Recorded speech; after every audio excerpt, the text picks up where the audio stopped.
Hi, I'm Gohar Vardanyan and welcome back to the Guitar Etude series.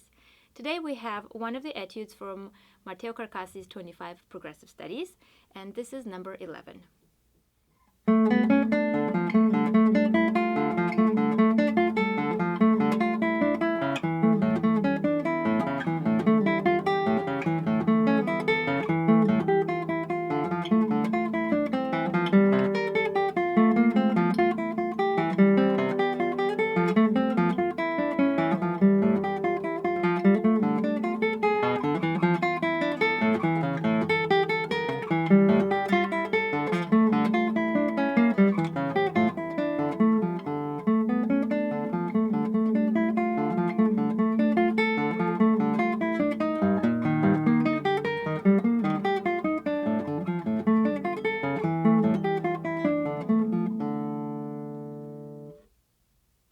This etude is great for working on detaching notes from each other and playing a bit more staccato instead of playing everything legato, which is the complete opposite of what I usually talk about in terms of playing all the notes connected and not cutting off anything unintentionally, etc.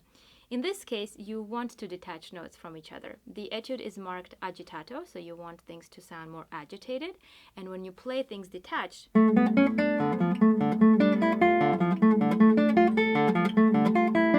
you will have that more urgent and agitated feeling to it rather than if you played legato.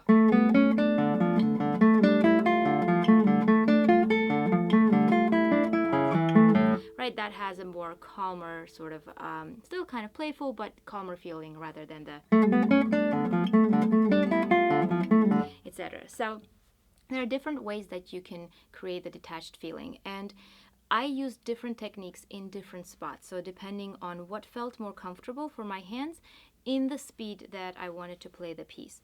So what happens is when you have a lot of experience playing, what you hear in your head, sometimes if you just try to play that, your hands will already make decisions for you and they will create that sound that you hear in your head. However, when you are first learning to play something and you don't have that connection between your brain and your hands, you need to literally think about what is it that you're doing. So in this case, what I did was the notes that were on two different strings. So for example, right in the beginning, I had the A and then I had the B. I didn't really feel comfortable muting the A with my right hand because the fingers in my right hand were needed to play another string in a very fast time, a fast tempo. So what I did was I released my left hand, and that's how I cut off the first note. But then I have these three notes that are on the same string, and those were a lot easier to cut off by playing them staccato. And I'll have to turn your way because my secondary camera overheated in the earlier take, and I can't convince it to work again until it cools off. So instead of waiting for it, I'll just turn sideways. So here, I play the I mute with M, I play with M, I mute with I, and so on. So it's really kind of practicing scales from a planted position. That's the kind of technique you would use to deliberately cut off notes on the same string. The next phrase had two, in the music it says P-I-M, but I used two P's in a row because it was easier for me to play thumb, mute the string, play thumb again, mute the string, and then play the A, and take off the A in the left hand, and then play the thumb again and mute it. And here, I just took the notes off because they're all the three different strings. So this, I couldn't really do that wouldn't have worked if I played with I and then muted it M. It's gonna make your hand bounce. So here, I did it all with my left hand. Played I, played the A, took it off, played the D, took it off. And that created the detached feeling for the arpeggio, basically.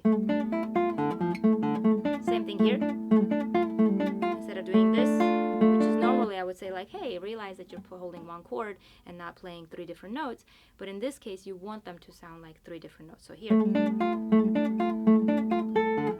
the same thing, here's the same phrase. Again, here. Here I muted the, take it off from the F.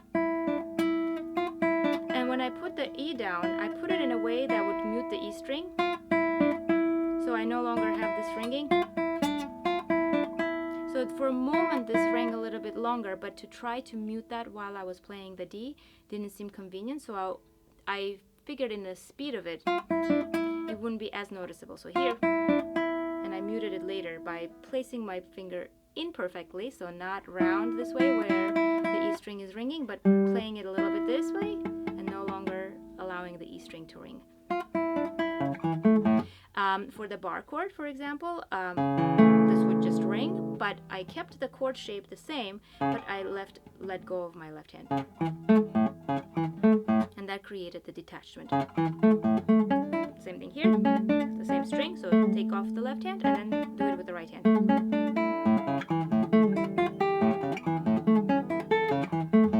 And then here, again, just letting go to make sure that I discontinue the sound. So it's a combination between the right hand and the left hand. Sometimes you will hear some overtones ringing when you mute strings. Now those are tricky because if you have a really nice concert guitar, it will have overtones, and it's part of the appeal of the instrument because it has this really big sound. So you could go totally nuts and try to cover every single string that is ringing. However, I found that it's not as offensive sounding, so even though you'll have some harmonics ringing and providing just like this more boomy sound, the note that you just plucked, you're still muting.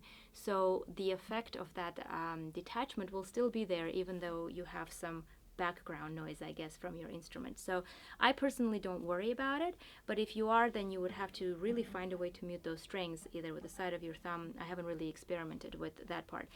Personally, I would just let them be because it doesn't sound too offensive. Now, one thing to think about is how much detachment you're going to do. In this case, Carcassi didn't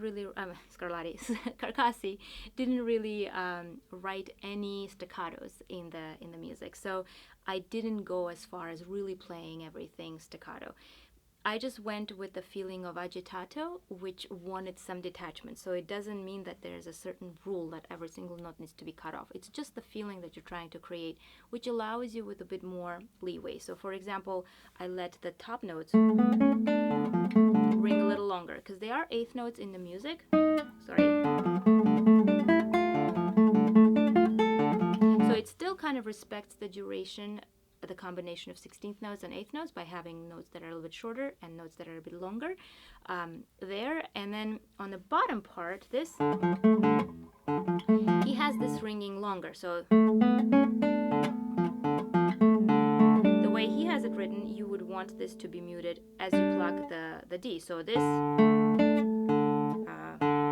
you would let this ring, and then when you play the M, you would mute the thumb. But when I played it like that, it felt a bit more calm than I wanted to, and as soon as I tried muting it right away, then it created this more urgency and more agitated feel. So I decided with the bass notes to cut them shorter than the eighth notes.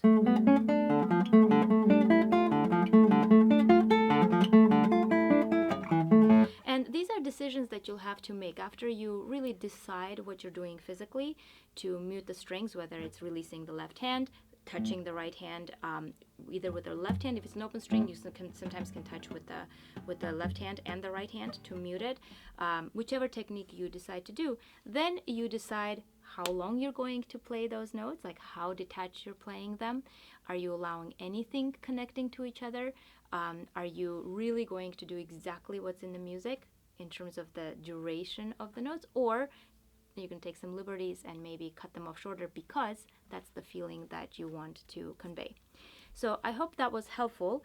I would go slowly through this piece to really map out what you're going to do. As I mentioned earlier, if you have a lot of experience, your hands will just do what you sing in your head. But if you don't have that experience, you really have to pre-choose what you're going to do and then teach it to your hand to do it so that you know, okay, this kind of movement creates this kind of sound. And after many years of repetition, it starts to link. So I hope that was helpful. I hope you guys are staying cool out there. It is extremely hot in New York City today, and I can't have any air conditioning or fans on when I am recording, so I am melting over here. So I hope you guys are staying cool, and I will see you in the next video. Thank you for watching.